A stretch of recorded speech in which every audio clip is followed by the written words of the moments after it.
우리 경제에 돌리는 피가 금융이잖아요. 예, 예. 경제가 제대로 돌리는 피로서의 금융. 예. 우리나라 금융을 좀 어떻게 진단하십니까? 우리 그 카카오뱅크가 태국에 진출을 성공했는데 예. 태국이 원래 97년 외환위기 때 우리나라가 태국에서 철수를 하니까 다시는 올 생각하지 마라. 절대로 허용을 안 했어요. 지점 영업을. 예, 근데 온라인 은행은 인터넷 뱅크는 허용을 하는 거라. 그러니까 우리나라의 이 K 온라인, K 인터넷 뱅크 이 IT 기술과 이 온라인 그 뱅킹의 그 기술력을 인정을 드디어 하고 얘들 빨리 끌어들여서 같이 합작을 해가지고 이쪽 분야를 빨리 배워서 좀 같이 해야 되겠다는 생각을 하다 보니 그렇게 오랫동안 20 몇 년 동안 저 닫혔던 문이 예, 이번에 열리는 거예요. 예, 그래서 이제 저는 우리나라 금융의 그 가능성을 이제 우리 내부에서의 역할과 함께 동남아를 포함한 다른 나라를 진출을 할 때 이 온라인 쪽과 관련해서 핀테크와 온라인과 이런 거를 IT 기술을 결합을 해서 나가면은 그쪽에서 빨리 오라고 할 가능성이 많다는 면에서 우리 금융의 이제 해외 진출이 온라인 분야에서 좀 결실을 맺을 가능성이 높다. 그래 그쪽을 집중적으로 키워야 될 여지가 있다라는 거. 그 국민들이 한편으로는 좀 블록체인이나 이런 부분에 대해서 불안감이 좀 있어요. 예. 그 부분에 대해서 우리 의원님께서 좀 한 말씀 부탁드리겠습니다. 그 코인 자체가 이제 좀 가격이 너무 등락이 심해서 예, 이제 예. 그 부분에 대해서 좀 손해를 보시거나 한 분들도 많이 있기 때문에 뭐 거기에 대해서 이제 일일이 제가 다 어떻게 사후적으로 보상을 한다거나 하는 식의 얘기는 하긴 어렵고 예. 다만 이제 그 과정에서 기술이 발전한 기술을 다른 분야로 자꾸 응용을 해가는 과정은 필요하다라는 거죠. 예, 그러니까 그 기술 자체를 좀 잘 활용을 해서 좀 더 새로운 분야를 개척을 하자. 뭐 스테이블 코인이라든가 또는 뭐 시큐리티 토큰이라든가. 근데 기존에 이제 만들어져서 거래되던 코인들이 일부가 지금 가격이 떨어지거나 지금 잊혀져가는 좀 존재들이 된 경우가 많은데 그거는 이제 뭐 정부나 국회가 어떻게 일일이 그걸 보상을 하거나 하는 식으로 접근하기는 어려운 상황이기 때문에 국민들께서 우려하시는 이제 그런 과거의 코인들은 어쩔 수 없는 부분이 좀 있고 앞으로 이제 그 기술을 좀 더 그 생산적으로 활용하고 더 발전시킬 수 있는 여지 이게 중요하다고 봅니다. 예.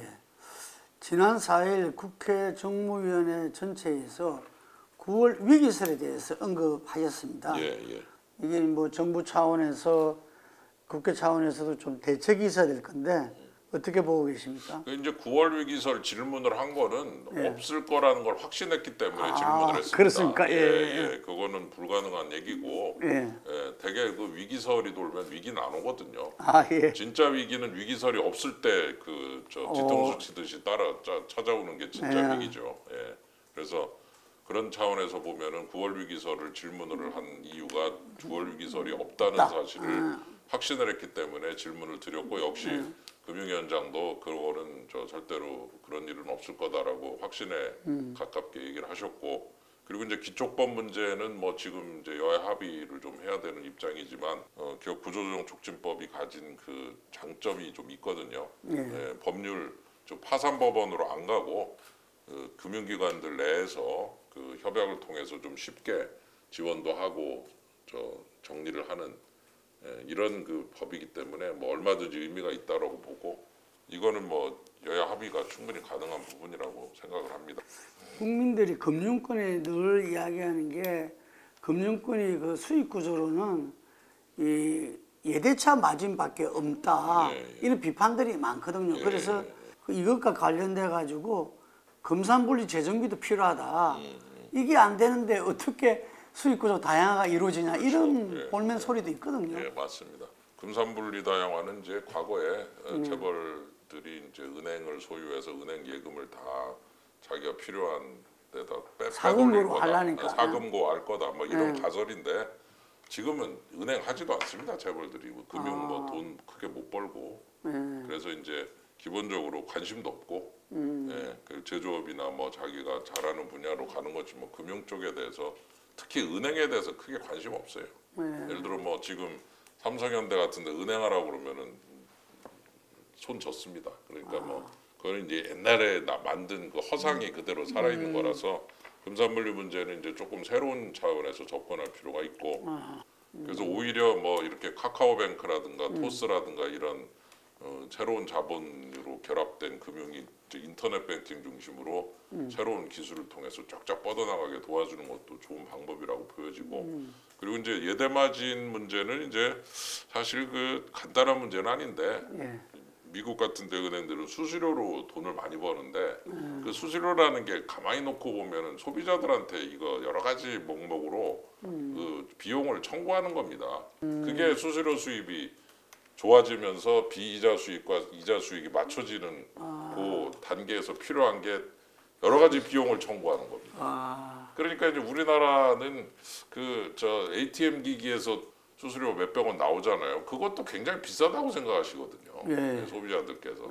예, 이거 왜 이렇게 비싸냐. 근데 실제로 보면 ATM 기기 하나 관리하는데 돈이 엄청 들어요. 기기 자체가 몇 천만 원씩 하고 그다음에 그 ATM 기기를 유지하는데 냉난방 해야지. 그 건물에 또 월세 내야지. 그래서 제가 금융영원장 할 때 진짜로 ATM 기가 돈을 버나 봤더니 못 벌어요. 거꾸로 마이너스가 나요.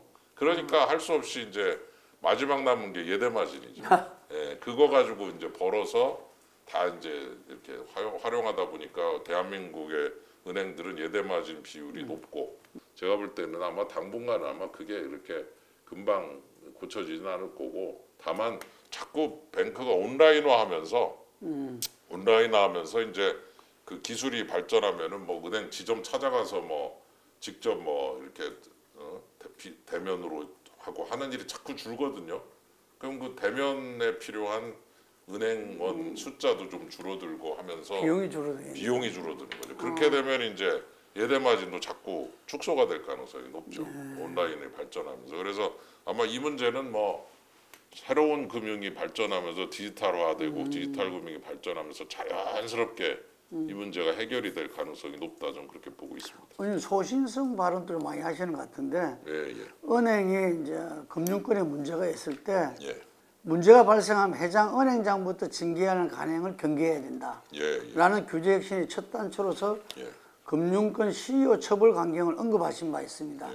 처벌 수위를 감경한다는 것이 무조건 감경한다는 뜻이 아니라 어떤 행위를 했는가에 맞게 거기에 맞는 수준으로 체벌을 하고 제재를 해야지 뭐 문제만 터지면 그냥 무조건 CEO부터 그냥 회장부터 혼낸다. 이렇게 가서는 그 제재가 인정을 받지 못하고 유지가 안 된다. 금감원의 오히려 그 조치에 대해서 이거는 부당하다라고 하는 원성만 커지게 된다는 거죠. 그래서 그게 더 권익을 세우는 방법입니다. 무조건 높은 사람 혼낸다고 좋은 게 아니라 행위에 맞는 수준으로 제재를 하는 거. 이게 권위를 세우는 거죠.